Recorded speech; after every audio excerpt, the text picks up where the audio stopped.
네, 2024년 9월 10일입니다. 인사이 시작하겠습니다. 이제 추석이 얼마 남지 않았습니다. 이번 주 오늘이 화요일이니까 수, 목, 금 지나면 이제 추석 연휴가 또 시작이 되는데요. 9월은 또 뭐 추석을 가운데 끼고 앞뒤로 열심히 일해야 되죠. 네. 네.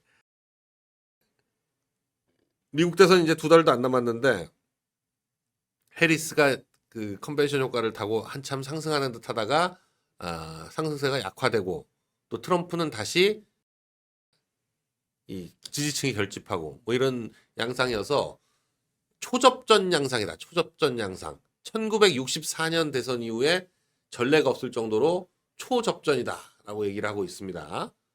지금 뭐 누가 승리해도 이상하지 않다라고 얘기하고 있는데 물론 이제 트럼프가 지지층이 훨씬 더 강력하기 때문에 강력한 지지층만 잘 끌어모아도 충분히 승리할 수 있다 이렇게 얘기하고 있는데 글쎄요 이제 세 군데 주 정도 러스트 벨트 3개 펜실베니아, 미시간, 위스콘신 이 세 군데가 차이를 낼 수밖에 없다.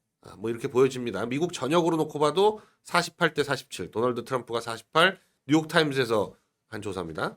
도널드 트럼프가 48 카멜라 해리스가 47 러스트 벨트 세 군데들 펜실베니아와 미시간, 위스콘신만 하더라도 대충 1000명씩 조사를 했는데 50대 50, 50대 49, 51대 49 뭐 이런 식의 차이를 보이고 있어서 정말 앞뒤 한 치 앞을 모른다. 뭐 이렇게 얘기하는 거죠. 이렇게 얘기하는데 글쎄요, 뭐 이 샤이 트럼프가 존재한다라고 계속 트럼프 쪽에서 얘기하고 있어서 실제 또 샤이 트럼프가 글쎄요, 이게 하도 미국 언론이 트럼프 욕을 하니까 트럼프 지지자들조차도 나 트럼프 지지해라고 얘기하기가 조금 그런 면이 있어요. 그래서 실제로 투표를 찍는 사람들조차도 트럼프 지지한다라고 공개적으로 얘기하지 않는 경향이 좀 드러난다. 뭐 이건 뭐 미국에서는 분위기상 그럴 수밖에 없다. 또 이럴 수도 있습니다. 네. 근데 후원금으로 놓고 보면 해리스가 더 많이 모았지만 베팅 업체에서는 트럼프를 예측한다. 이 결국 돈이 걸리면 가장 정확하게 승부를 예측할 수 있다. 이렇게 얘기하는데 베팅 업체들은 트럼프, 후원금은 해리스. 이걸 보면 또 누가 이길지 모르겠다. 이렇게 얘기할 수도 있고 결국 이제 어떤 특정 계층을 잡아야 되는데 그러다 보니까 트럼프도 해리스도 지금 이번에 새로 얘기하는 건 팁. 미국은 우리하고 결정적으로 차이 나는 것 중에 하나가 팀 문화입니다. 팀 문화.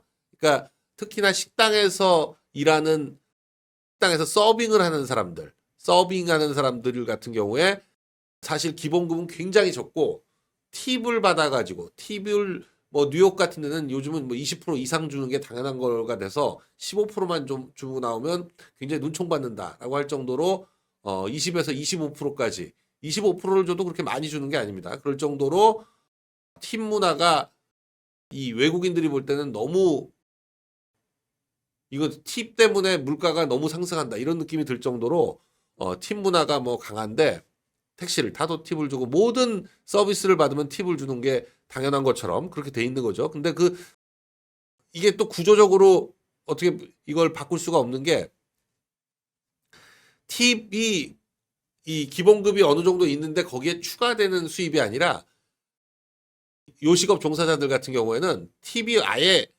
수입의 거의 대부분입니다. 기본급이 굉장히 낮아요. 그리고 팁으로 생활하기 때문에 근데 그 팁이 워낙 높기 때문에 뭐 고급 식당에서 팁을 많이 받는 사람 같은 경우에는 월 10,000불도 번다라는 얘기가 있을 정도로 팁으로 사실상 수입을 채우는 그런데 이제 그 팁에 대해서 세금을 부과해야 되느냐 말아야 되느냐 뭐 이런 논란이 있습니다. 그런데 트럼프도 그렇고 해리스도 그렇고 이 종업원들 표가 워낙 중요하기 때문에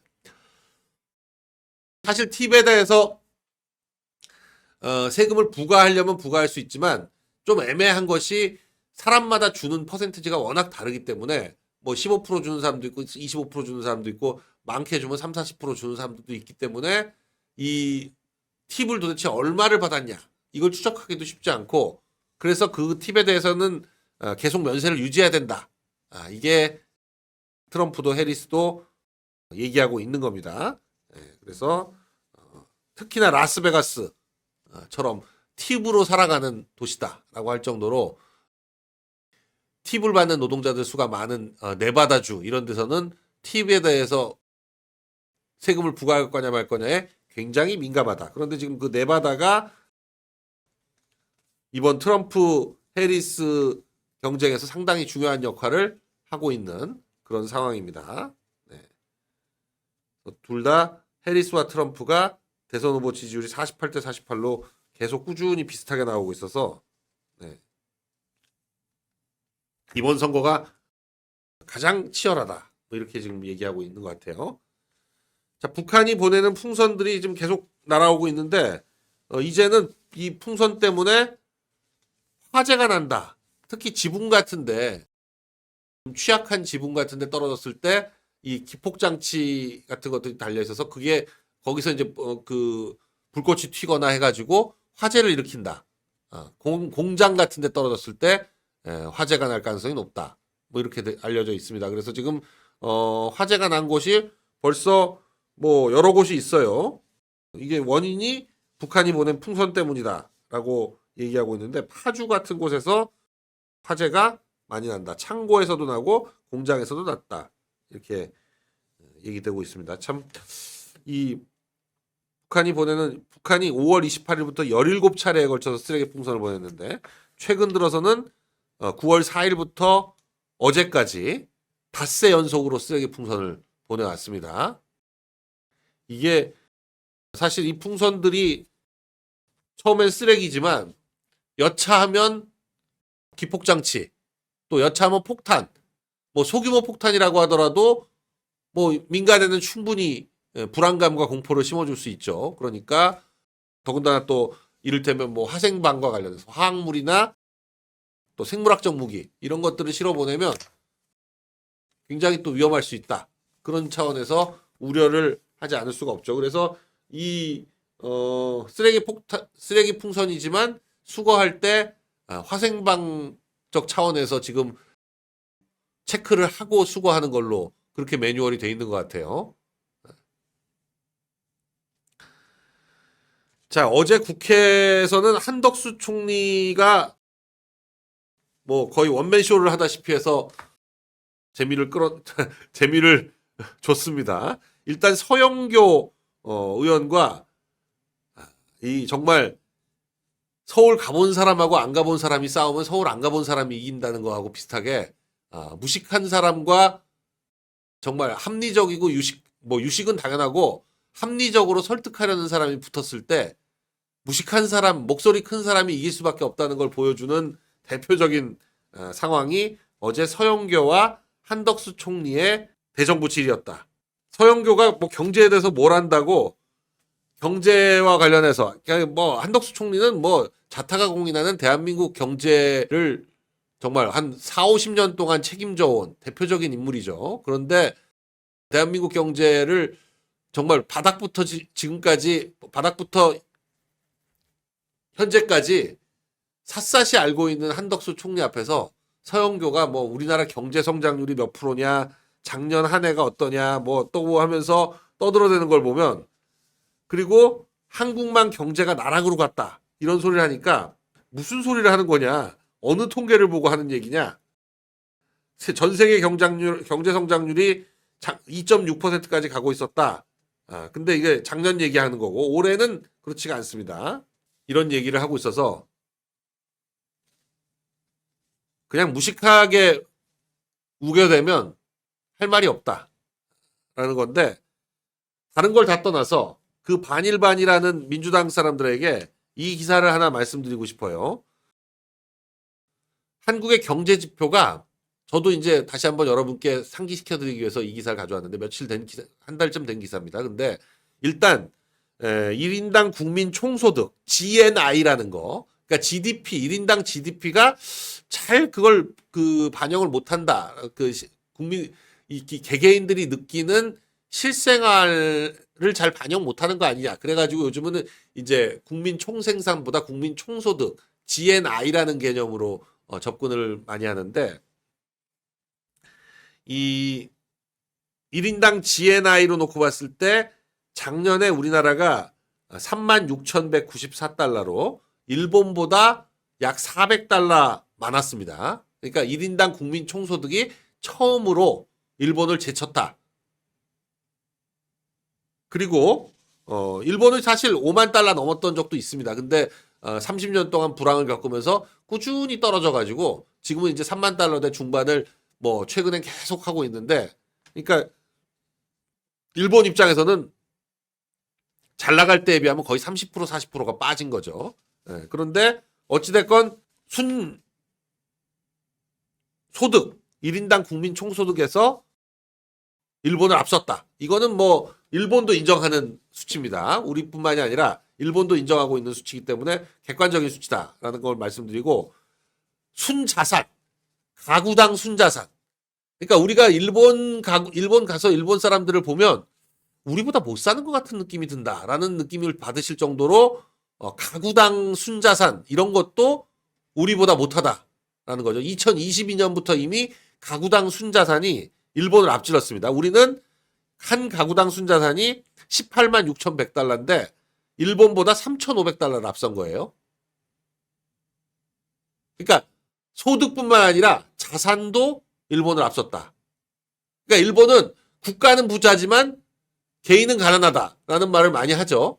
근데 실제로 하여간 우리는 국가적으로는 놓고 봤을 때 아직 일본 인구가 더 많고 뭐 그런 쌓여 있는 게 있으니까 국부 차원에서는 어떨지 모르지만 가구별 순자산에 있어서는 우리가 이미 2022년부터 일본을 앞서고 있다. 그리고 가장 중요한 거, 일본 경제를 이끌어온 엔진이라고 하는 게 수출이죠, 결국. 일본과 독일이 2차 세계대전 이후에 전 세계 경제의 최우등생이 될 수 있었던 이유는 둘 다 뭐 엄청난 제조업 경쟁력을 바탕으로 한 수출이 결국 일본과 독일 경제를 세계 2, 3위로 만들어 왔었는데, 그걸 뒤집은 게 결국 중국이고, 지금 인도가 그걸 또 뒤집으려고 하고 있는데, 중국과 인도가 뭐 저임금을 바탕으로 했건 어찌됐건 간에 수출에 있어서 지금 세계 수출 시장을 리드하다시피 하고 있는 거죠. 중국과 인도가. 그러면 그 수출 경쟁력에서 일본과 독일이 중국과 인도를 못 따라잡으면서 결국 이렇게 뒤로 처지고 있는데, 지금 뭐 세계 경제 부동의 1위는 물론 미국이고, 지금 중국이 한 10년 전부터 2등을 하기 시작했죠. 3등이 일본인데 4등이 독일입니다. 그런데 지금 5등이 인도인데, 인도가 조만간 독일을 추월하고 일본을 추월할 가능성이 굉장히 높아졌다라고 얘기를 하고 있는데, 그게 다 수출 뭐 이런 것들이 바탕이 되는 건데요. 일본이 근데 심지어는 올해 같은 경우에는, 올해 이건 뭐 장기적으로 그럴지는 모르겠는데 올해가 또 유독 우리가 반도체 경제가 좋아지면서 그런 건데, 2분기까지 우리나라 수출액이 일본과 격차가 35억 달러 정도밖에 안 되고 있습니다. 2분기 자체만으로는 우리가 14억 달러 앞섰어요. 그러니까 1분기 때 좀 일본이 우리보다 앞섰지만 그걸 좁혀가지고 35억 달러 격차인데, 3분기, 4분기에 우리가 굉장히 선방하면 수출 전체 규모에서도 일본을 앞설 수 있다. 지금 그런 예상이 나오고 있습니다. 그래서 올해 지금 사실 우리가 전 세계 경제 성장률하고 비교할 건 아니고요. 예전에는 뭐 개도국 시절에는 전 세계에서 경제 성장률이 제일 높다 뭐 이런 얘기를 했지만, 우리가 이제 비교를 하는 거는 주요 선진국과 비교를 하는 건데, 결국 OECD 국가들하고 비교를 할 수밖에 없죠. 그러니까 OECD 국가들 중에서는 우리가 경제 성적이 2위다. 미국이 제일 앞서고 그다음 바로 우리입니다. 일본이나 독일 이런 데들은 지금 1%대가 힘들다라고 얘기할 정도로 올해 경제 성장률을 낮게 보고 있는데, 우리는 지금 2.6% 이렇게 지금 2.5 내지 6으로 예측하고 있기 때문에, 네. 세계은행도 세계 경제 성장률을 2.6으로 전망하고 있는데, 세계 경제 성장률이 2.6일 때 우리가 2.6인데 2.5나 6인데, 문재인 정부 때 같은 경우에는 2021년도에 세계 경제 성장률이 5.2%일 때 한국은 3.2%였습니다. 그러니까 세계 경제 성장률, OECD 경제 성장률, 주요 국가들과의 비교, 이게 중요한 거지 수치 자체가 문제가 아니라 다른 나라들은 어떤데 우리는 어떻다, 이게 중요한 겁니다. 그래서 그렇게 반일반일 하고 있는데 우리는 이미 일본을 거의 넘어섰다.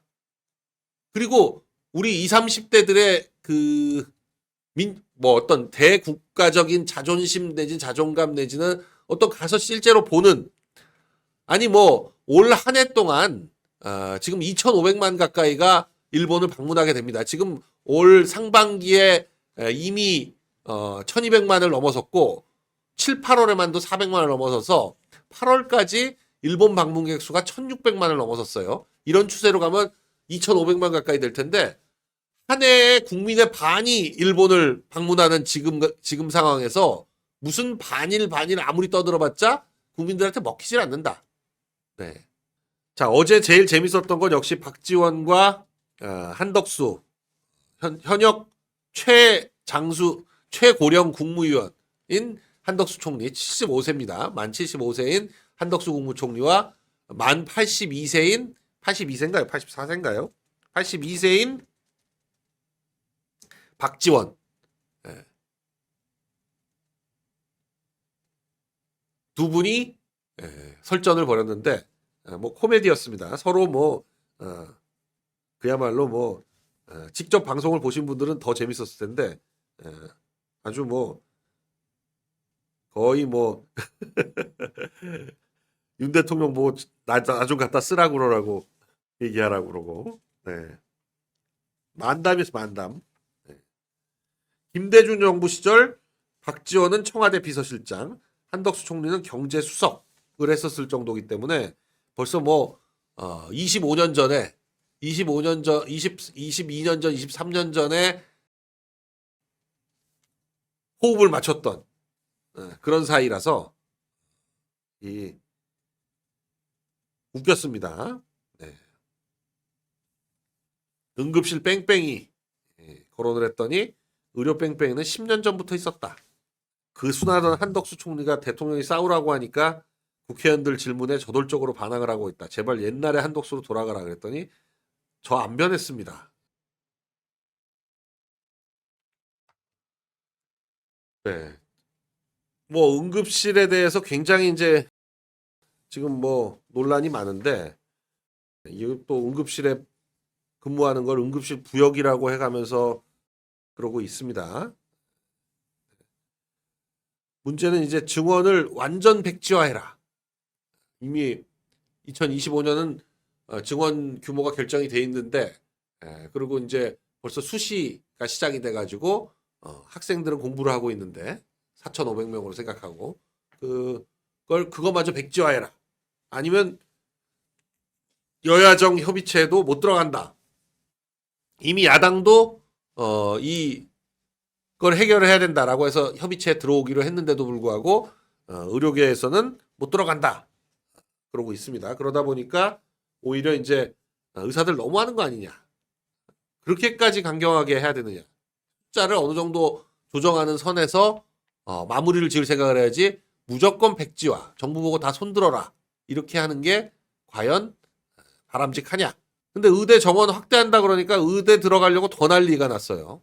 더 난리가 났습니다. 네. 의대 정원 확대에 N수생들이 대거 유입됐다. 9월 모의평가에 보면 이미 대학 들어간 사람들이 반수생으로 해가지고 9월부터 보통 들어오는데 한 학기 다니고 그 대거 유입됐다. 이러고 있습니다. 그러니까 의사 수 좀 늘어나도 의사만 한 게 없다. 그리고 그런 걸 반영하는 거죠. 네.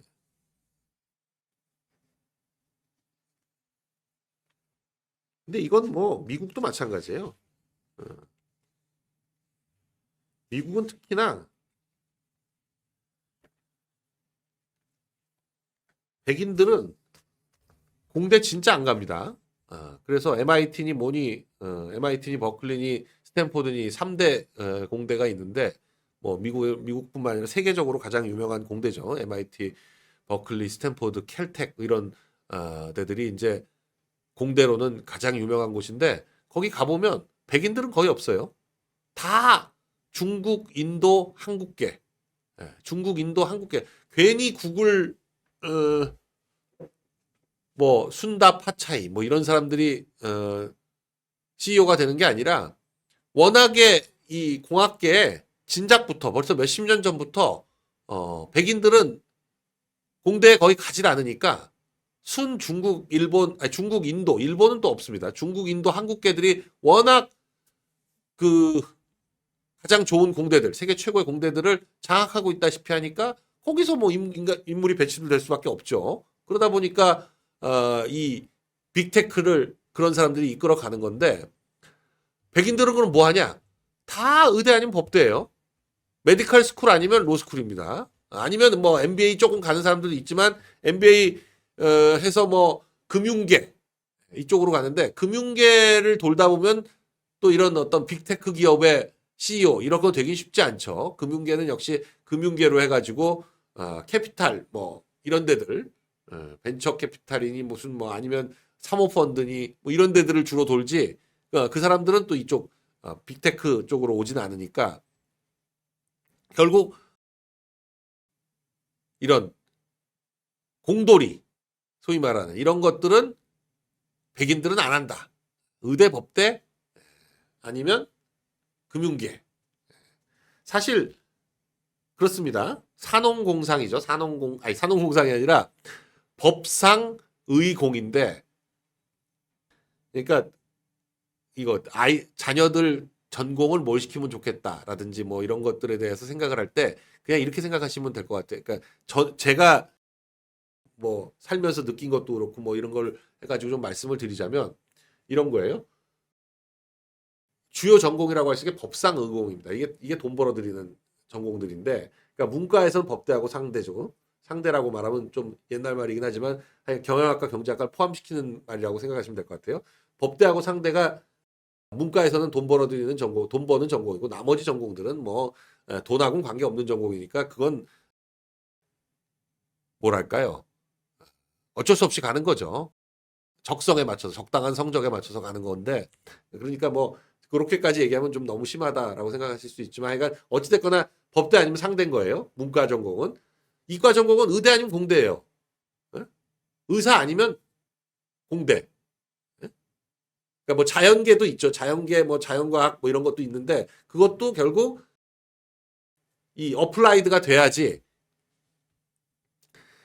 그러니까 응용이 돼야지 뭐 이 실생활하고 접목이 되고 그러면서 뭐 돈이 벌리고 뭐 이런 거지 순수 자연과학 물론 이제 좋죠. 다 좋은데 순수 자연과학의 이 바탕이 돼야지 의대 공대도 뭐 기술력이 생기는 거고 하긴 하지만 어찌됐거나 돈을 버는 거는 의대하고 공대지 순수 자연과학은 돈 벌기 쉽지 않죠. 결국 뭐 프로젝트나 따고 뭐 이렇게 돼야 되는 건데 결국 그래서 법상의공 쉽게 말해서 법상의공이 전공의 기본이다라고 생각을 하고 결국 뭐 공대가 이공계가 우대를 받아야 뭐 나라가 잘 산다 어쩌고 하지만 이 이공계생들이 의대 가는 거에 대해서 우리는 뭐 이게 뭐 망국이다라고 하지만 미국이나 그러니까 의사가 이렇게 대접받지 못하는 영국이나 뭐 이런 데들 빼고 뭐 그런 어떤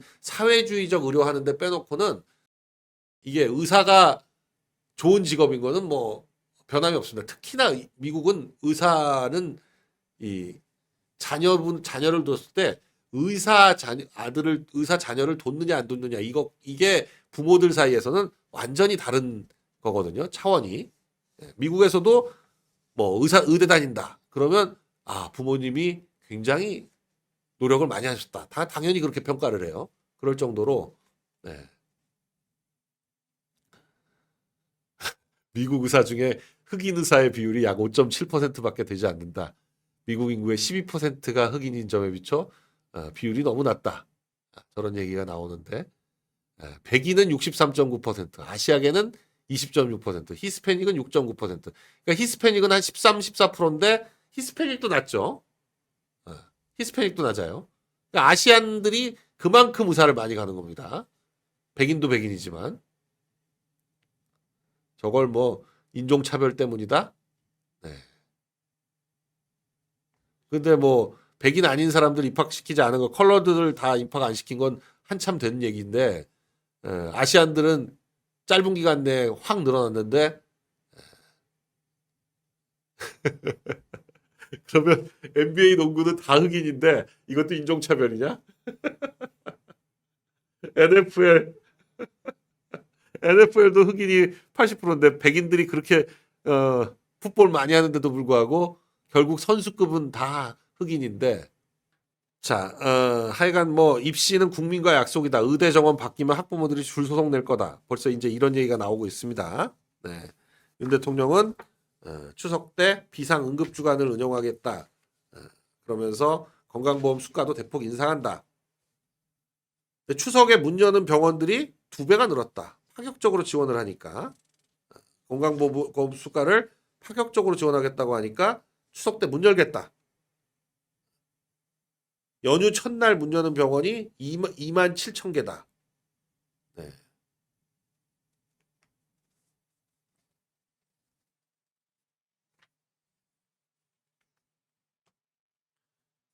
결국은 인센티브에 반응을 하는 거죠. 인센티브에 반응을 하는 겁니다. 하여간 이 의료계가 어느 정도 좀 플렉서블하게 처음부터 너무 강경하게 뭐 숫자에 하나도 못 늘린다 이렇게 가는 것보다 일단은 협의체에 들어왔다가 또 이제 상황을 봐가면서 협의를 해나가는 거 이런 것도 필요하다. 뭐 이제 그렇게 생각을 하실 거예요. 자, 정치 얘기를 하기 전에 전 좀 약간 요런 얘기를 좀 드리고 싶어요. 아까 일본과 관련해서 우리가 얼마나 좋아졌는지, 우리 경제가 어느 정도 수준인지에 대해서 객관적인 평가가 좀 필요하다라는 말씀을 드리지만, 자, 신용 유의자란 말이 있는데 신용 불량자는 완전히 이제 끝난 거고요. 신용 유의자는 연체 기간이 대출 만기 3개월경과 또는 연체 6개월경과 이렇게 해서 신용정보원에 등록된 연체자들을 신용유의자라고 합니다. 신용불량자는 이보다 더 심해진 거예요. 근데 이 신용유의자가 20대가 굉장히 늘고 있다. 근데 이 20대들을 보면 한 200만 원에서 500만 원 정도 되는 생활자금 같은 거, 학자금 뭐 이런 거 빌렸다가 못 갚고 있는 그런 사람들이 많다 이거죠. 그래서 이런 뉴스를 보면 야 이거 뭐 너무 심각하구나라고 생각할 수 있지만 또 제가 좀 우리가 이제 세계적인 수준에서 우리가 어느 정도의 수준에 있는지를 한번 좀 점검을 해볼 필요가 있는데, 여러분들 아마 그런 생각을 안 하고 그냥 늘 뉴스를 보고 그러시겠지만 한번 요런 객관적인 지표를 놓고 한번 보실 필요가 있어요. 지금 세계 인구가 얼마쯤 되는지 아세요? 세계 인구가? 뭐 가계부채가 세계 1위다. 그건 전혀 그렇지 않고요. 가계부채가 세계 1위다.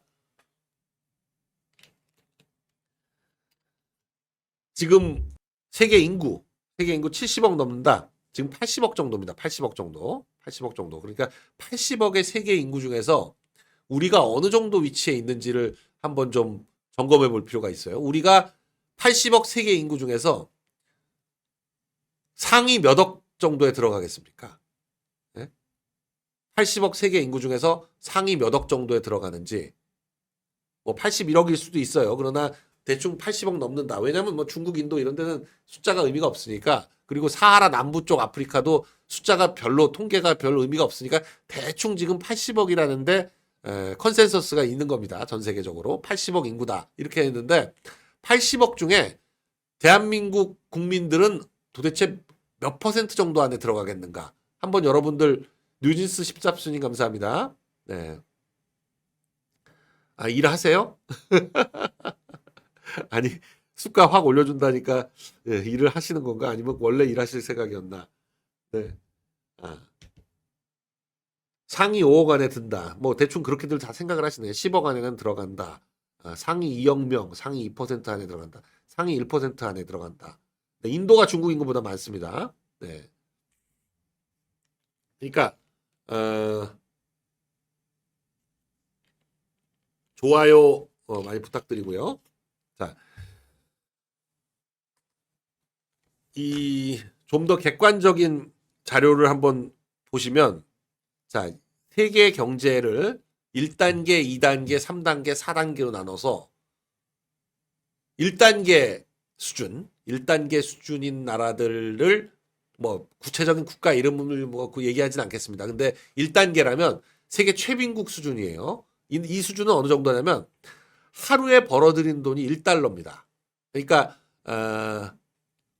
월 30달러 정도. 그러니까 1인당 평균 소득이 1달러. 하루에 1달러. 그러니까 연 대충 한 300에서 500달러 수준인 나라들을 얘기하는 겁니다. 하루에 1달러 정도를 벌어들이는.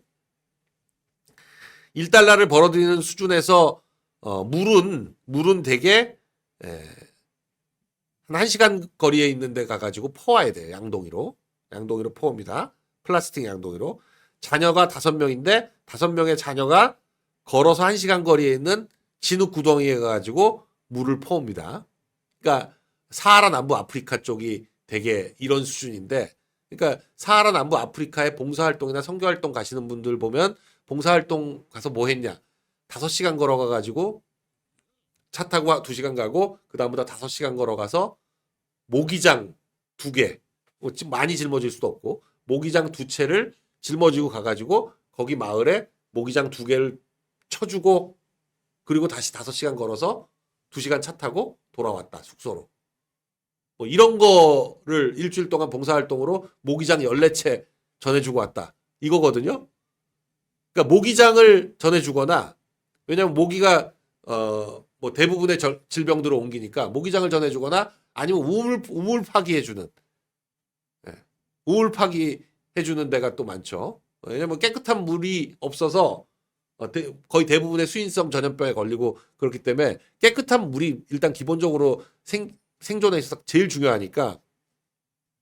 그런데 진흙구덩에서 물 푸고, 이동수단은 도보입니다. 뭐 자전거, 차 이런 거 없어요. 오토바이 이런 거 없어요. 다 걷습니다. 그러니까 걸어서 돌아다니니까 멀리 갈 수가 없어요. 멀리 갈 수가 없어. 그리고 뗄나무. 요리는 곡식이 거의 자라지 않아가지고 요리라는 거는 그냥 거무스름한 죽, 이거를 평생토록 날마다 몇 끼 먹는 음식이 되게 그냥 곡식들 나부랭이하고 뭐 대충 이것저것 넣고 끓인 꿀꿀이죽 같은 거죠. 그걸 평생 먹고 지내는 거예요. 평생. 근데 그것도 많이 못 먹습니다. 굶주린 채 잠을 자야 하는 몇 달이 또 있어요. 곡식이 안 자랄 때는. 그러니까 그거조차 제대로 못 먹고, 다 온 가족이 한 집안에서 그냥 지내는데, 그 안에서, 집 안에서, 온막 같은 집에서 지내는데 그 안에서 불을 피기 때문에 이 공기 상태가 안 좋아가지고 뭐 가족 중에 한두 명은 항상 폐와 관련된 질환을 앓고 있는, 연기의 폐가 약해져서 실내에서 불을 지피니까 항생제를 또 살 수가 없어요. 돈이 없어서. 그러니까 한 달 뒤에 딸아이가 죽어요. 정말 극도의 가난이고, 그래도 살아가려고 안간힘을 쓴다. 운이 좋아서 곡식이 잘 자라는 작황이 좋으면 그 작물이 좀 남아서 그걸 팔아가지고 하루에 2달러 남짓, 1달러 정도 벌다가 2달러 정도 버는, 그러면 굉장히 생활이 좀 나아지는 그런 수준이죠. 이 사진 보시면 물, 이동수단, 요리, 식사가 다 이런 건데, 이 수준이 80억 인구 중에 약 10억 정도가 이렇게 삽니다. 그러니까 이렇게 사는 데는 남미나 남아프리카에서 가장 극빈 국가들이 이런데, 주로 사하라 남부에 있는 아프리카에 이런 나라들이 몰려 있어요. 무슨 얘기하려고 빌드업을 쌓냐면, 아니 이렇게 아시라고요. 그냥 객관적으로 이게 지금 세계의 수준입니다. 세계의 수준이 이런 거라서, 그러니까 우리가 어느 정도 수준인지 객관적으로 좀 알고 우리의 처지에 대해서 비판을 하고 비난을 하고 해야 된다라는 말씀이에요. 우리가 적어도 세계 수준에서 어느 정도다, 이건 알아야죠. 근데 이게 세계 어디나 비슷해요, 수준이. 그걸 나중에 말씀을 드리겠습니다. 2단계는 이 사진 보시면 2단계로 넘어가 볼까요? 물, 이동수단, 요리, 식사. 이게 하루에 4달러를 버는, 그러니까 대충 한 1000불 넘게 버는, 1000에서 1500불 정도 버는 수준, 연간. 그런 정도 되면 요런 정도 수준이 되는 겁니다. 1000에서 1200불 수준 정도 되면 대충 요런 수준. 그러니까 물은 플라스틱 양동이를 더 구입해가지고 물을 길어오는 것도 하루에 30분 정도면 되고, 뭐 닭 같은 걸 키워가지고 달걀 같은 걸 좀 얻을 수가 있고, 그리고 아이들한테 샌드라고 자전거를 사줄 수가 있다. 그리고 요리를 할 때도 그 땔감 가져다가 하는 게 아니라 가스통을 가지고 가스 정도를 쓸 수가 있고, 근데 전기가 들어오긴 하는데 아주 안정적이지가 못해가지고 냉장고를 쓸 수는 없을 정도다. 가끔 전기를 불 정도는 쓸 수가 있는데, 전등 정도는 쓸 수가 있는데 냉장고를 쓰기에는 전기가 좀 불안정하다. 그러나 그것만 해도 훨씬 낫다. 그리고 맨바닥에서 자지 않고 매트리스 정도를 깔고 자는 그런 수준이 되는 거죠. 이게 소득이 2달러에서 8달러 수준, 하루에 2달러에서 8달러 수준이 이런 정도 수준인데, 그러니까 8달러니까 대충 한 2,500불, 3,000불 이하 정도 소득을 얻는 나라들이 이런 정도의 생활을 대충 합니다. 자전거 정도를 타는. 이게 오늘의 전 세계 30억 인구가 이 정도예요. 수준을 유지합니다. 30억 인구. 남미에 있는 나라들이 뭐 볼리비아 뭐 이런 데들이 대충 이렇게 사는 것 같아요. 볼리비아나 뭐 파라과이 대부분 인구들, 또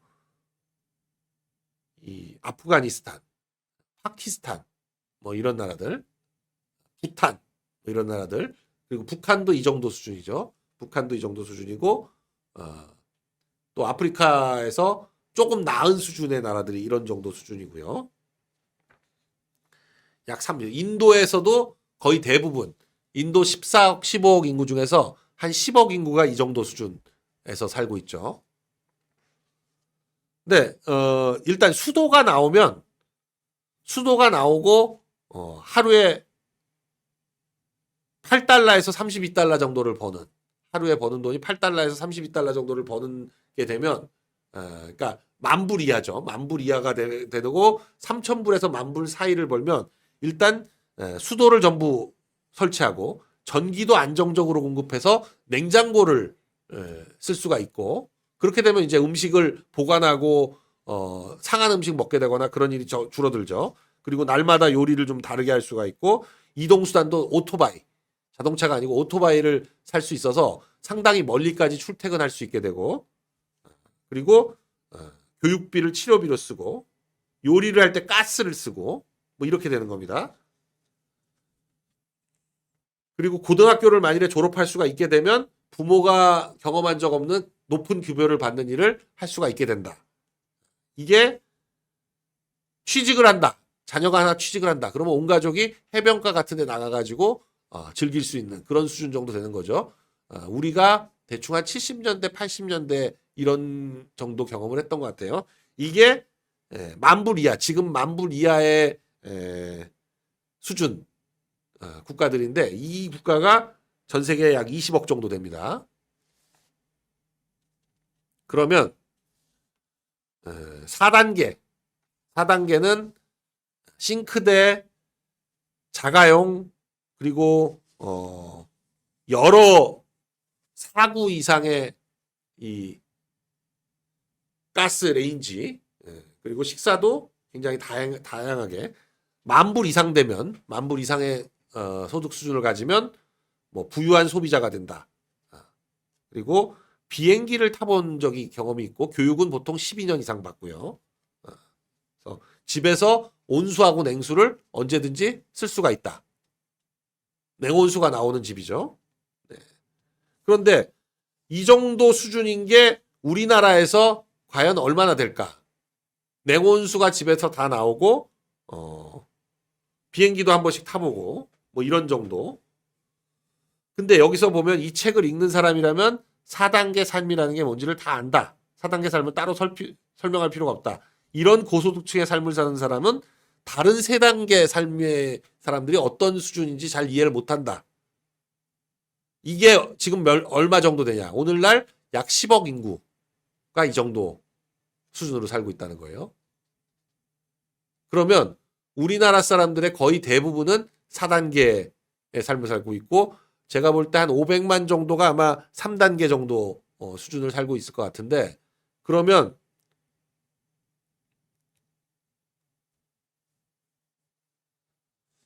이 4단계보다 더 높은 수준? 그거는 뭐 일반화하기가 힘들죠. 근데 여기서 뭐가 중요하냐면 국가별 차이, 문화적 차이, 민족적 차이, 뭐 이런 거, 종교적 차이, 이런 거 다 필요 없습니다. 다 필요 없이 결국 소득이에요. 결국 소득. 소득 수준의 차이에 의해서 생활의 모습이 굉장히 일정하다는 거. 제가 오늘 드리고 싶은 말씀은 그거예요. 제가 여태까지 뭐 빌드업한 게 다른 게 아니라 결국 소득 수준의 차이가 생활의 차이를 지금 이제 전 세계가 다 거의 똑같아져 가지고 소득 수준의 차이가 생활의 차이를 구분한다는 거예요. 이거는 이런 프로젝트들을 가지고 50개국이 넘는 나라에서 300개 가정에 대한 사진들을 찍어가지고 모아서 이걸 비교를 한 프로젝트들이 있어요. 그런 프로젝트들을 딱 하고 놓고 보면 이런 겁니다. 일상생활에서 국가가 달라도 전 세계적으로 국가가 달라도 소득 수준이 비슷하면 삶이 놀랄 정도로 비슷하다. 국가는 같아도 소득 수준이 다르면 삶의 방식이 천차만별이다. 이겁니다.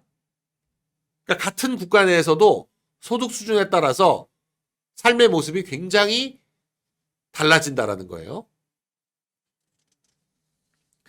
자, 4단계 가정, 지금 방금 보셨던 그 4단계 가정의 침실은 미국이나 베트남이나 멕시코나 남아공이나 한국이나 다 비슷하다는 거예요.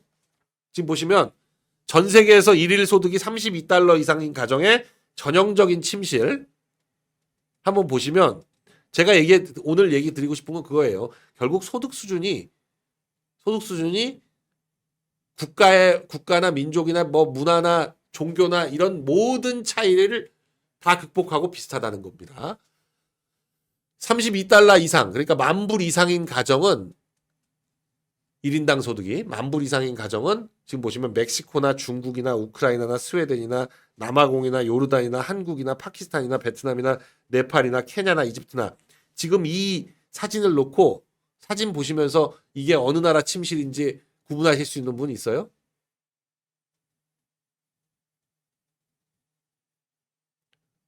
한국도 여기 있잖아요. 이 침대만 보고 야 이거 어느 나라야? 알 수가 없죠. 근데 10,000불 이상, 일일 소득이 32달러 이상인 가정은 다 이런 침실을 가지고 산다는 거죠. 다. 자, 2단계 수준, 아까 보셨던 하루에 4달러에서 8달러 정도 버는 2단계 수준은 지금 보시면 나이지리아나 중국이나 필리핀이나 콜롬비아나 라이베리아나 2단계는 30억 정도 되는 인구가 2단계 수준을 살고 있는데 다 비슷하다. 필리핀이나 콜롬비아는 남미고 필리핀은 아시아고 라이베리아는 아프리카 한복판이죠. 그런데도 불구하고 필리핀, 콜롬비아, 라이베리아가 사진만 놓고 보면 어느 나라가 어느 나라인지 알 수가 없을 정도로 삶의 방식이 굉장히 비슷하다. 땔감 같은 경우, 조리시설 같은 경우가 나이지리아의 조리시설과 중국의 조리시설 이거 보고 어느 나라가 어느 나라인지 구분하실 수 있는 분 있어요? 지붕을 보더라도 살고 있는 집의 지붕을 보더라도 그냥 아무 조각이나 이어 붙이는 거예요. 그게 나무 판자든지 아니면 슬래트든지 아니면 양철판이든지 그냥 조각을 이어 붙이는 방식으로 적당히 비를 피하는 건데 이 보시면 필리핀이나 콜롬비아나 라이베리아나 이 사진만 놓고 보면 구분할 수가 없을 정도로 똑같습니다.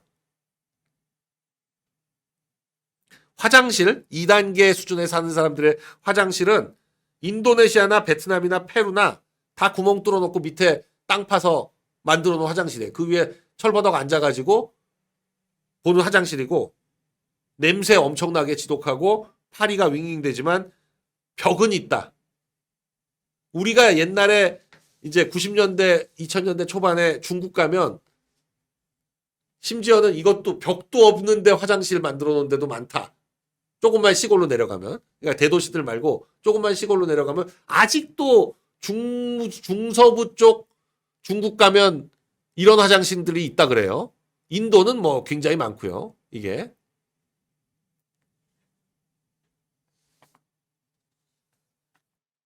그리고 먹는 음식이 일단 기본적으로 음식을 다양하게 먹을 수 있다는 거 굉장히 축복입니다. 음식을 다양하게 먹을 수 있다는 게 굉장히 축복인데 거의 인구의 한 40억 정도, 80억 인구 중에서 40억 정도 되는 인구가 그냥 매일 똑같은 음식을 먹는 거죠.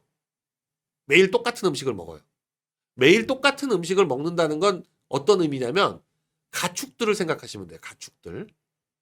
가축들 키울 때 얘가 입맛이 좀 다양하게 하라고 이것도 주고 저것도 주고 그건 애완견들한테나 그런 정도 애완견이나 애완묘들한테는 뭐 고기도 주고 뭐 약간 이 곡식류의 이유식 같이 생긴 그런 것도 줬다가 아니면 아예 사료처럼 돼 있는 것도 줬다가 뭐 껌 개껌 같은 것도 주고 뭐 그렇게 하죠. 좀 다양하게 먹으라고. 물론 주로 사료를 주지만 약간 다양성을 추구해가면서 주잖아요. 근데 2단계 이하의 삶에 사는 사람들 약 40억 인구는 거의 매일 똑같은 음식을 먹고 지낸다는 겁니다. 그리고 칫솔. 칫솔을 온 가족이 같은 칫솔을 써요. 이거 위생에 굉장히 안 좋지만 어쩔 수 없이 같은 칫솔을 쓴다. 우리 가족마다 좀 다른 칫솔을 썼으면 좋겠다라고 생각한다는데 그럴 수가 없다는 거죠. 칫솔을 쓰는 것만 해도 다행입니다. 1단계의 삶에서는 칫솔을 못 써요. 그냥 소금 정도로 이를 적당히 문지르는 거. 사나흘에 한 번씩. 그게 1단계의 삶인데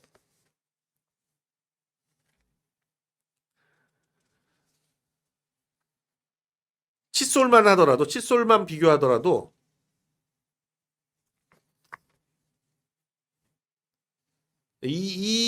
이 프로젝트에서 나온 건 사진에서 분명하게 알 수 있는 것은 그러니까 이 삶의 방식이 130여 개 항목을 나눠서 삶의 방식을 사진을 찍어가지고 국가별로 하는데 국가는 달라도 소득 수준이 같으면 삶이 놀랍도록 닮았고 국가는 같아도 소득 수준이 다르면 삶의 방식이 천차만별임을 보여주는 사진으로 책 전체를 채울 수도 있다. 4만 장 넘는 사진을 확보했다. 사진에서 분명하게 알 수 있는 것은 사람의 삶에 영향을 미치는 주된 요소는 종교나 문화, 국가가 아니라 소득이다. 칫솔 하나만 보더라도 소득 수준이 다른 가정의 칫솔을 비교한 사진인데 1단계에서는 손가락이나 막대로 이를 닦는다. 상상을 못하실 일이죠. 상상을 못하실 일인데 사하라 남부 아프리카는 막대기로 이를 닦는 게 일반적이라는 거죠. 그쪽에서는 손가락이나 2단계에서는 플라스틱 칫솔 하나를 식구가 다 같이 사용한다. 3단계에서는 한 사람당 칫솔이 하나씩 있다. 전동 칫솔 이런 거 쓰는 것은 4단계인데 전동 칫솔들을 다 쓰죠.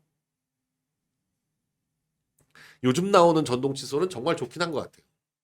사실 요즘 나오는 전동 칫솔은 거의 치과에서 사용하는 그런 수준의 전동 칫솔을 쓰니까 그냥 살짝만 대도 이 제가 직접 닦는 거에 비해서 훨씬 더 효과적인 것 같은 생각은 들어요.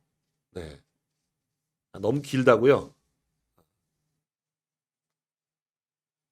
근데 이거 사진을 보여드리고 좀 내용을 제대로 말씀드리려고 이런 얘기를 한 겁니다. 그래서 일단 소득 수준이 그만큼 중요하다. 그리고 이 사진들을 보여드려야 뭐 알 수가 있으니까 방서연님 감사합니다. 그래서 어, 결론은 우리는 이미 세계 인구에서 상위 10% 안에 다 들어왔다. 대한민국 국민들은 대충 한 500만 정도를 제외한 4,500만은 상위 10% 안에 이미 들어왔고 중산층이라고 생각해요. 제가 볼 때 하위 40%를 제외한 이상, 그러니까 상위 60% 정도까지는 세계에서 3% 안에 들어와 있다. 라고 말씀드릴 수 있어요. 그러니까 세계 80억 인구 중에 한 2억 4천만? 3억 정도 안에 대한민국 국민의 거의 한 7, 80%가 들어와 있다.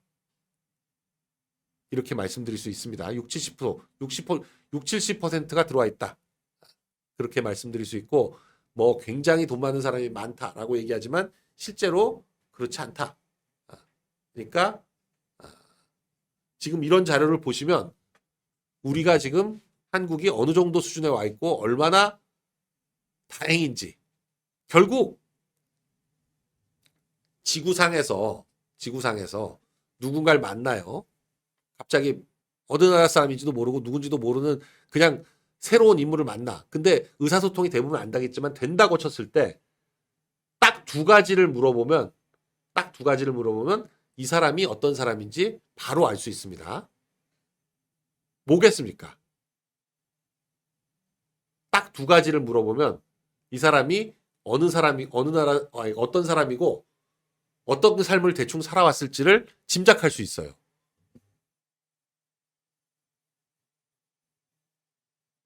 딱 두 가지를 물어보면, 이건 뭐 이 책에 나온 얘기가 아니고 다른 책에 나온 얘기인데, 직업, 소득 수준. 근데 요건 또 좀 다른 문제입니다. 요거는 나라하고 너 어느 나라 출신이냐, 너 어느 나라에서 왔냐, 요걸 묻고, 그리고 나이가 몇 살이냐.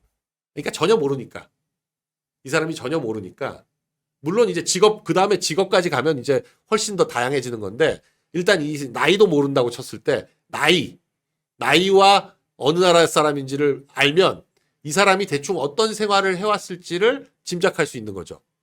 이를테면 50대 미국 사람이다. 그러면 60년대 70년대 미국에서 태어나서 여태까지 살았다면 뭐 뻔한 거잖아요. 세계 최고 수준의 국가에서 최고의 국가에서 최고 수준으로 자라온 거죠. 그리고 모든 그런 문화적인 다양성 이런 거 다 경험하고 최고로 살아왔다. 이걸 알 수 있죠. 북한에서 30대다. 그러면 뭐 뻔한 거잖아요. 북한의 30대라는 건 90년대에 태어나가지고 고난의 행군을 하고 김정일 시대, 김정은 시대 이렇게 살다 보면 결국 아까 보신 1단계와 2단계 사이를 왔다 갔다 하면서 산 거예요.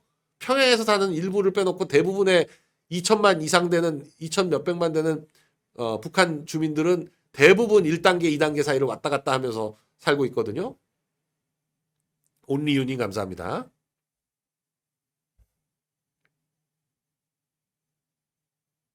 봄꽃님이 90년대 초에 유럽 갔을 땐 부러웠다. 이제는 유럽 가도 오래된 건물 말고는 별로. 우리나라 시스템 너무 좋아서 최고예요. 유럽에 가서 살면 더 한국 시스템이 그리워지실 겁니다. 유럽에 가서 살면 뭐 전기 하나, 그러니까 전화 인터넷 하나 연결하는 거 뭐 하다못해 무슨 기본적인 관청 가가지고 뭔가 신청해가지고 뭔가를 받아내는 거 이게 너무나 시간이 오래 걸려서 처음에 세팅하는 데만도 3개월 이상 걸립니다. 미국도 그렇고 유럽도 그렇고 다 마찬가지인데 오래 걸려요. 너무 오래 걸려. 돌아버리죠.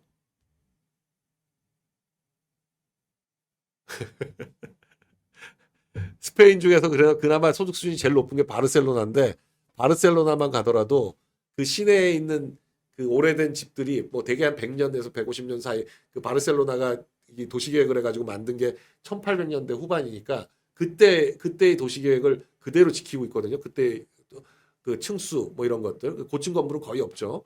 고층 건물은 고 바르셀로나 도시계획한 시내 외곽에만 고층 건물들이 존재하는데 그러면 그 집들은 이게 새로 헐고 새로 짓는 게 불가능하기 때문에 그냥 뭐 옛날 모습을 그대로 유지하는 건 좋죠. 근데 파리도 마찬가지고 그러니까 엘리베이터를 설치를 해야 되는데 한 6, 7층 되는 거예요. 그 엘리베이터라는 게 결국 계단 이렇게 돌아가는 계단의 가운데다가 억지로 집어넣은 거예요. 엘리베이터를. 그러니까 엘리베이터들이 다 완전 구식.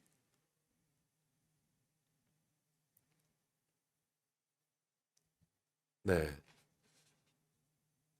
뭐 하여간 그런 거 우리가 대한민국에 태어나서 이 정말 몇 세대를 뛰어넘는 경제 성장을 짧은 시간에 이뤄냈다는 거 그것도 뭐 우리의 행운이고 그렇지만 대한민국에 태어난 것 자체가 굉장히 행운이다.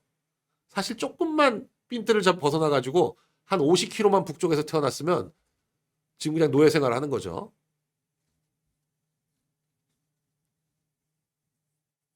도어락 쓰는 나라도 별로 없어. 열쇠, 미국은 아직도 열쇠 많이 쓰죠. 네, 유럽도 그렇고.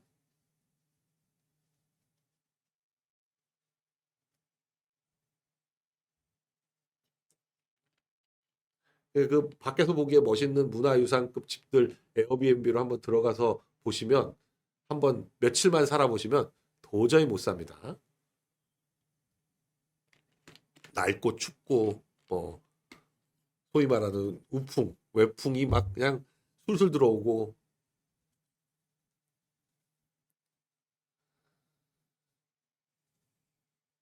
네. 자, 그래서 저는 이런 말씀도 드리고 싶은 거예요. 그런 걸 생각했을 때 이 하루하루의 정치적 이슈 이런 거 제가 늘 말씀드리지만 이 뉴스에 너무 민감하실 필요가 없다. 신호와 소음이다. 어? 이 지금 오늘 하루 굉장히 시끄럽고 중요한 뉴스인 것처럼 보이지만 한 주일만 지나서 보면 아무것도 아닌 것들이 너무 많잖아요. 그래서 너무 뉴스에 몰입하실 필요 없이 그런 방법은 뭐냐? 토요일 날 지난 한 주 뉴스를 한번 훑어보는 거예요. 그러면 너무 명확해져. 지난 뉴스가 아니라는 게. 당일 하루하루는 굉장히 중요할 것 같지만 근데 뭐 물론 이제 매일매일 그런 뉴스를 소화하는 게 직업인 저희 같은 경우에는 어쩔 수 없이 그런 뉴스를 매일매일 소화하지만 여러분들이 굳이 그러실 필요가 없다면 매일 뉴스를 뭐 어떤 사람하고 매일같이 뉴스 이슈에 대해서 나눠야 되고 그걸 빠뜨리면 안 되고 그런 게 아니라면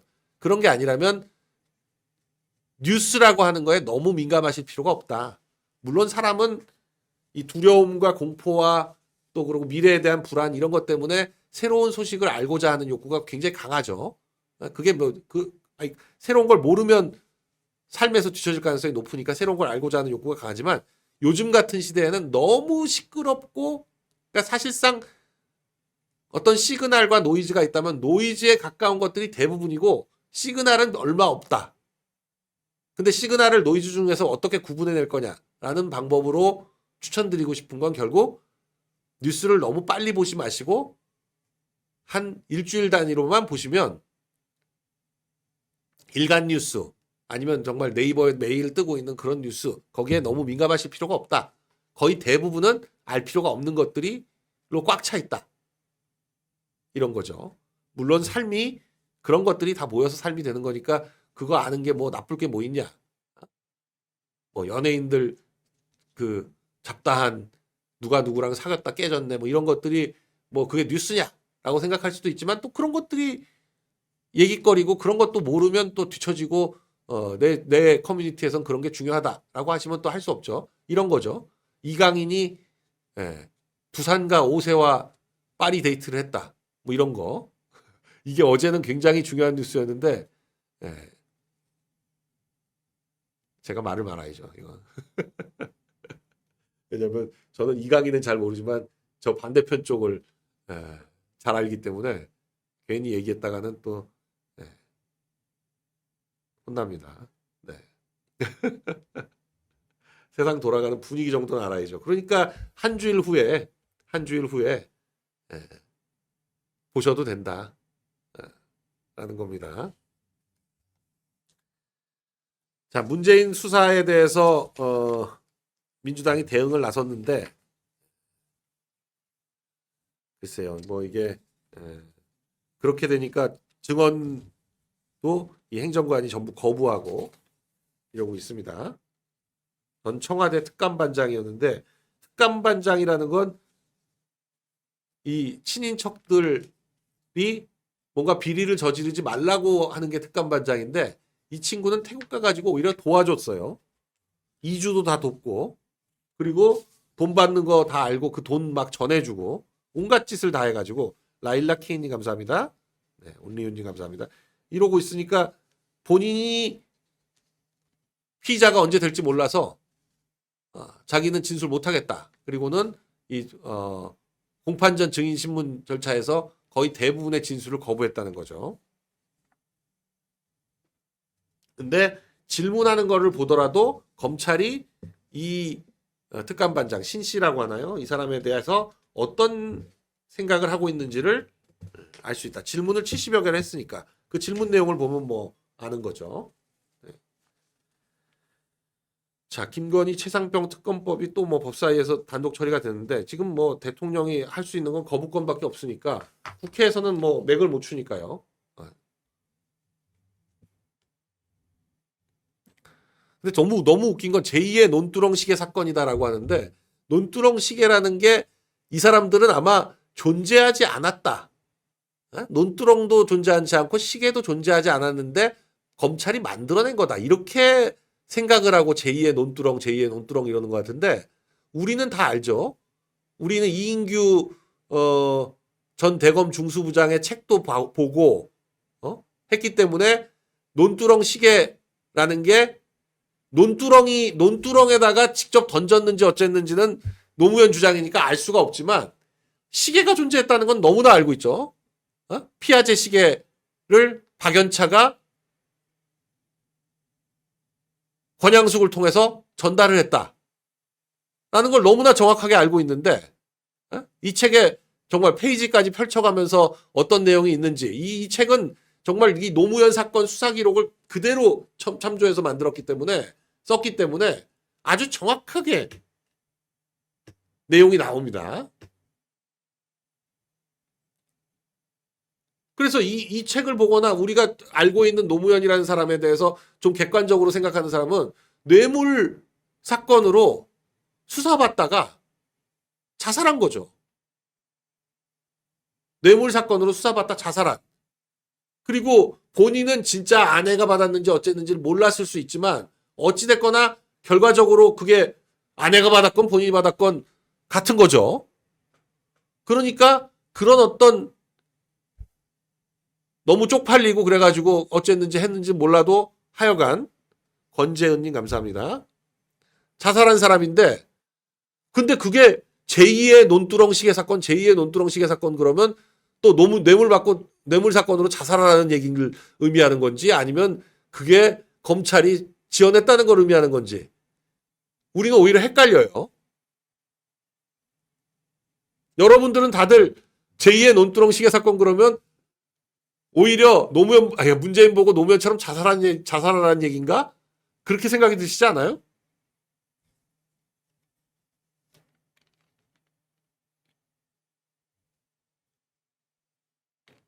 아니 시계만 받았으면 자살을 안 했을 텐데 시계 말고 돈이 달러로 어마어마하게 건너갔으니까 좀 몇십만 불인지 정확하게 모르겠어요. 제가 그냥 말을 못하겠는데 하여간 40만 불 이상이에요. 그러니까 5억 원 이상 됩니다. 그게 그냥 외교 행랑에 들어가가지고 노정현한테 전달이 됐다는 거 아니에요? 노정현인지 누군지? 응? 쪽팔리니까 시계는 빼달라고 그랬다는 거잖아요. 응? 쪽팔리니까 시계는 빼달라.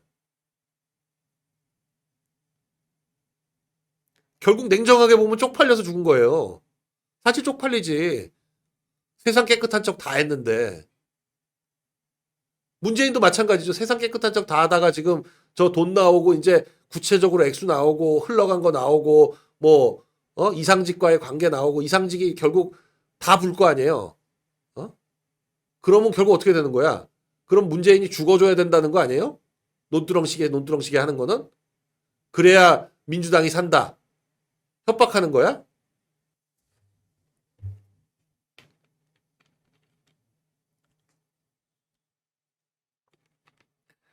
그런데 이제 이건 문재인 때 벌어진 수많은 일들 가운데 정말 빙산의 일각이다. 이거죠. 사실 더 충격적인 건 저런 사건들입니다. 정말 십며칠 동안 표류해가지고 굶어 죽기 직전에 목선 타고 도착한 사람들을 며칠 만에 하루 만인가요? 북한으로 바로 돌려보내. 이거 죽으라는 얘기지. 응? 근데 이것과 관련해서 실제 진실은 뭐냐? 그때 이제 일본의 초계기가 이렇게 독도 상공을 돌아서 뭐 감시한다. 뭐 이런 얘기가 있었어요. 그래가지고 우리나라 그 뭐 함정을 군함을 뭐 이렇게 불법 감시를 했네 어쩌네 하면서 막 초계기 관련해서 굉장히 시끄러웠던 적이 있는데 이 사건이 뭐냐? 어? 근데 일본 쪽 얘기를 보면 일본이 초계기를 띄운 이유는 북한 배 때문에 띄웠다는 거죠. 한국의 군함 때문에 띄운 게 아니고 북한의 선박이 동해상에서 왔다 갔다 하는데 이게 단순 어선처럼 보이지 않아서 이게 북한의 공작선 아니냐. 초계기를 띄워가지고 공작 활동을 하는지 아닌지. 초계기라는 게 뭐 단순히 그냥 떠서 바라보는 게 아니라 초계기라는 건 그 자기가 초계기라는 건 정보 활동하는 비행기이기 때문에 이 공작선에서 뭐 전파를 주고받을 거 아니에요. 본토하고 이 본부하고. 그러면 그런 것들을 다 인터셉트를 해가지고 얘가 활동하는 게 단순한 어로 활동인지 아니면 공작 활동인지 전혀 다를 거 아니에요. 통신 내용이 뭐 해도 뭐 여기 뭐 고기가 뭐 많이 있네 없네 뭐 소나를 띄워가지고 어군을 탐지하네 마네 뭐 이런 얘기들 그리고 뭐 어부들끼리 하는 대화 이런 대화인지 아니면 진짜 본부하고 뭐 여기서 뭘 어떻게 누구를 만날 건데 어떻게 공작을 뭐 하고 이걸 파악하는 게 초계기입니다. 그래서 초계기를 띄워가지고 북한의 공작선인지 여부를 확인하려고 했다는 거 아니에요. 근데 일본 초계기하고 갈등까지 빚으면서 북한 어선을 구조하겠다고 수백 킬로 이상을 광개토 대함이 달려갔다. 일본의 코앞까지. 그러면서 그러고 나니까 그게 걸리니까 반일 감정에 불을 댕기는 공세를 시작했다. 이건데 저 때 뭐 마치 뭐 한일 간에 전쟁 날 것처럼 난리를 쳤었죠. 근데 국제 주파수를 바꿔가며 보내는 일본 초계기에 아무 답변도 안 했다. 저 때도 반일 선동을 했던 이유는 북한과의 뭔가를 거래를 하고 있었던 게 일본 측에 들킨 게 아니냐. 근데 이런 일들이 일상적으로 문재인 정부 때 일어났단 말이에요. 그렇게 어민 북송하는 것처럼 이런 일도 그러니까 북한 함정하고 뭔가 접선을 하려고 아니면 북한 함정을 구조하려고 달려가다가 일본이 들키니까 오히려 일본 쪽에 뒤집어 씌우는.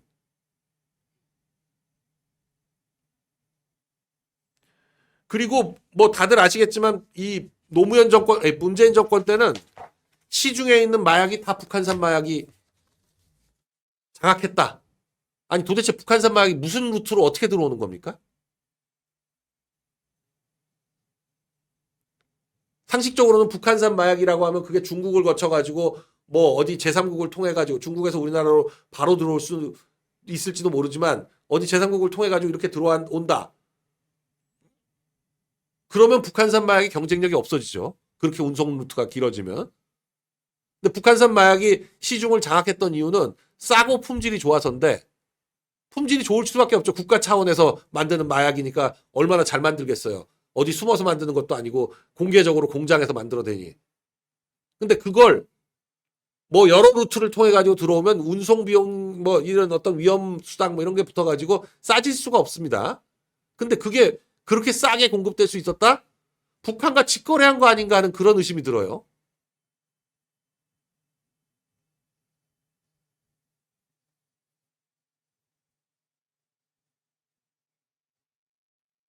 그리고 그 직거래한 마약들이 한국 클럽들한테 왕창 풀리고 다 북한산 마약인 거 알면서 했다는 거죠. 버닝썬에서도 북한산 마약 썼다는 거 아니에요?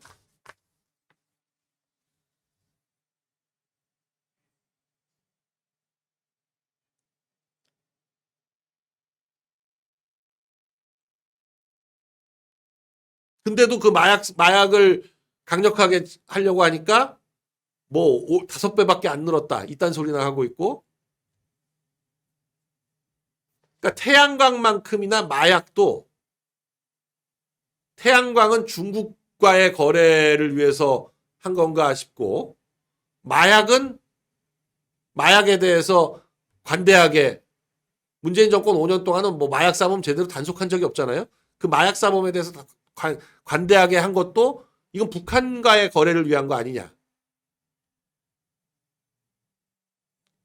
이 버닝썬 사건의 핵심은 결국 마약이다. 근데 그 마약 사건을 다뤘던 사람들이 그 마약 사건, 그 버닝썬 사건을 지휘했던 게 바로 저 곽정기인데, 버닝썬 수사 책임자였던 곽정기. 그래서 김현장 갔다가 나와가지고 따로 법무법인 만들어서 하다가 백현동 사건 담당했다가 뭐 경찰 누구 뭐 한다, 로비한다, 명목으로 돈 왕창 받았다고 해가지고 구속됐죠. 자, 그 정도 얘기하고 오늘 마지막으로 한 가지 드리고 싶은 말씀은 김문수, 한동훈 이 기사의 흐름이 과연 이제 우리들 같은 우파의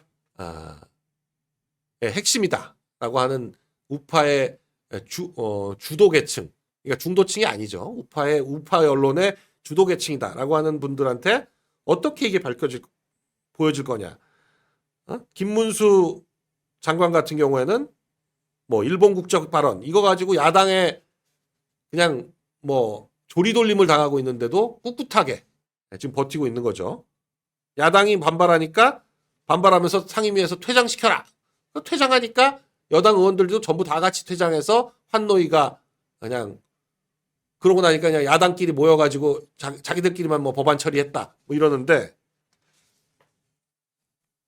김문수 장관의 이런 대쪽 같은 모습, 꿋꿋한 모습, 소신 뭐 이런 것과 이 지금 뭐 한동훈 책임론은 여러 쪽으로 나오고 있는데, 일단 이원석 총장 2년간 문재인, 이재명에 대한 수사가 제대로 이루어지지 못했다라는 점에 대해서 이거 결국 이원석을 왜 누가 임명했냐.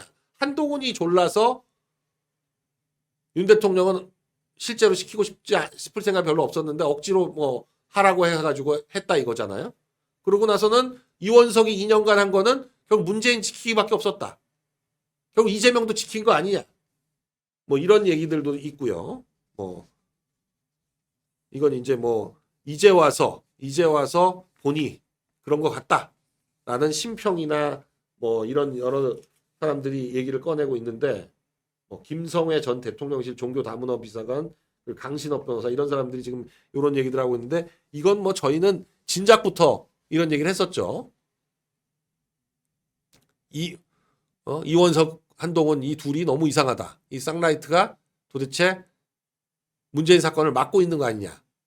이제 어떤 분들은 이제 그것조차도 윤 대통령의 뜻이 아니냐라고 생각하는 분들도 있었는데, 지금 와서 보면 이 이원석이 물러나고 힘이 빠질 때쯤부터 지난 한 4월부터 전주지검도 그렇고 중앙지검도 그렇고 수원지검도 그렇고 윤 대통령의 복심들이 착 배치가 되고 난 다음부터는 완전히 상황이 바뀌었다. 이걸 보면 이원석이 문재인 수사를 막은 건 윤 대통령의 의사는 아닌 거예요. 오히려 그리고 제가 듣기로는 작년 연말, 작년 가을쯤부터 윤 대통령이 뭐라고 했냐. 측근들한테 이거 법원도 그렇고 검찰도 그렇고 그냥 놔두면 잘 굴러갈 걸로 생각을 했는데 전혀 아니더라. 좀 챙겨야 되겠다라는 말을 했다는 거를 좀 들었어요. 그런 걸 볼 때 윤 대통령의 뜻은 그게 아니었던 거죠. 민정수석 신설하고 나서부터 검찰이 제대로 돌아가는 것 같다. 이런 느낌 들지 않습니까? 이 한동훈 지지율 하락에 대해서 이런 분석이 나오는 거, 허민의 정치 카페 문화일보에서 이런 기사가 나온다는 것 자체가 벌써 사실 64%면 여당 야당 통틀어서 이제 전당대회에서 굉장히 높은 지지율입니다. 이제 지금 뭐 이재명이 80대 90대 이런 식으로 나오니까 말도 안 되는, 저건 공산당에서나 나오는 거고 말이 안 되는 거죠. 정상적으로 경선을 하면 저런 지지율은 말이 안 되는 거고, 한동훈 정도가 사실 굉장히 높은 지지율이죠. 4명이나 했는데 64%. 그러면 사실은 당을 완전 장악했다고 해도 과언이 아니기 때문에 당을 틀어주고 뭔가 본인의 생각대로 이끌어 나갈 수 있는 그런 상황이에요. 근데 단 한 달 반, 이제 2달이 돼가나요? 한 달 반이죠. 한 달 반 만에 이건 뭐 아무것도 못하는 대표라는 게 너무나 명확히 입증이 돼가고 있다. 선거 때는 그냥 돌아다니면서 유세만 하고 다니는 때였고, 그때는 어쩔 수 없이 모든 사람들이 좋으나 싫으나 그냥 지지를 표명하는 때였기 때문에 어쩔 수 없었는데, 지금은 모두 다 관망하고 있거든요. 관망을 해보니까 이건 뭐 정치력도 그렇고 잘하는 게 야당 의원들하고 티키타카 싸우는 거였는데, 막상 이재명하고 붙으니까 한마디도 제대로 못하고, 저 사람이 도대체 왜 우파의 희망으로 떠올랐었는지에 대한 근본적인 회의가 짙게 깔려가고 있다.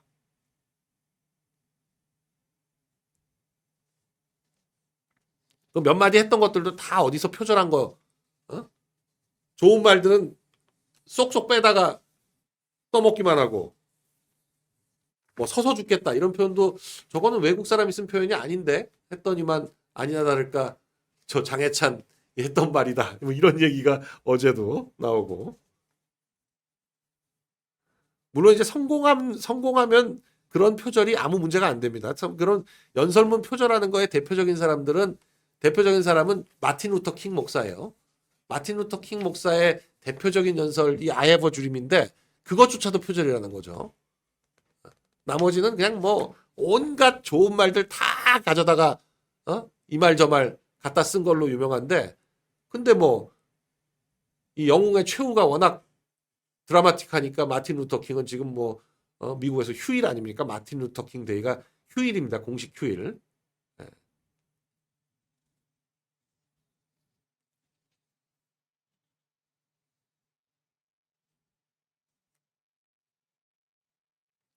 아니 이런 기사가 이게 나온다는 것 자체가 유튜브에서 낄낄대고 떠들 수는 있지만, 그 낄낄대고 떠든 거를 기사화한다는 것 자체가 이미 이거 뭐 대표적인 게 그죠. 이미 500년 전부터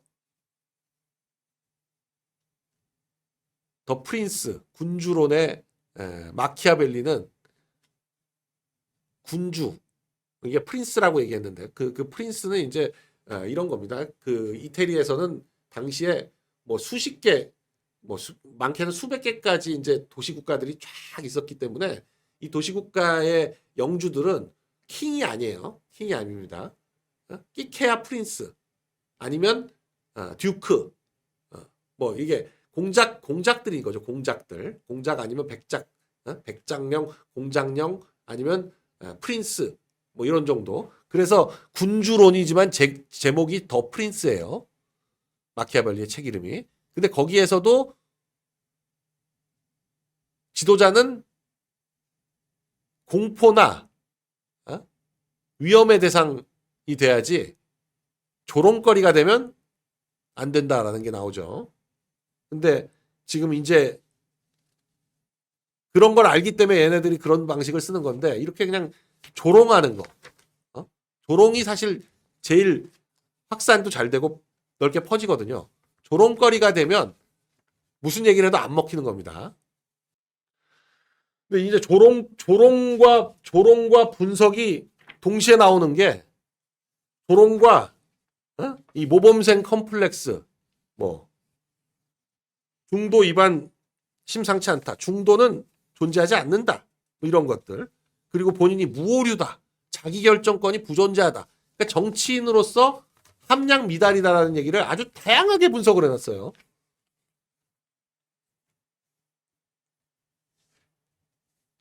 네, 그런 한동훈과 이런 김문수가 물론 이제 김문수 장관이 이번에 이제 그 대선 후보로서 조사 대상 안에 들어갔습니다. 들어가서 2%가 나왔는데 우리 추석 전에도 또 한 번 더 할 텐데, 거기서 2가 아니라 3, 4 정도 조금씩 올라가는 모습을 보이면 훨씬 좀 탄력을 받을 텐데, 막상 이거 딱 이 한계에 봉착하는 건가 아닌가 좀 지켜봐야 될 것 같습니다. 김문수 장관이 장관이 막상 돼서 이제 하는 모습들이, 그리고 뭔가 정책을 수행해 나가고 노동개혁을 정말 이뤄낸다면, 그러면 우파의 희망으로 떠오를 수도 있다. 하여간 일단 한동훈은 그냥 시장 일 열심히 하고 있는 오세훈 시장과 동률을 기록했다는 거. 여당 대표임에도 불구하고, 여당 대표로 정치의 한복판에서 주목을 받고 있는데도 불구하고 정치하고는 좀 약간 거리가 떨어져서 서울시장으로서 행정하고 있는 오세훈 시장과 동률 54대 35, 54대 35로 동률을 기록했다는 거. 이거 자체가 이 점점 퇴락할 거밖에 남지 않는 거 아니냐. 추락일지 퇴락일지 아니면 그냥 소프트 랜딩이 될지 모르지만 하여간 떨어지는 것밖에 안 남았다. 이렇게 보여지는 것 같아요.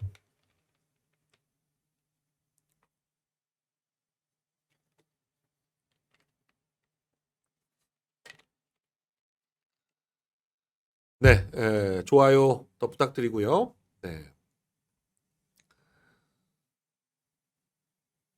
슈퍼챗을 쏘셔도 좋을 것 같고요. 이 좋아요가 하트가 아니라 이겁니다, 이거. 네, 오늘 인사이트 여기까지 하도록 하겠습니다. 네, 대단히 감사합니다.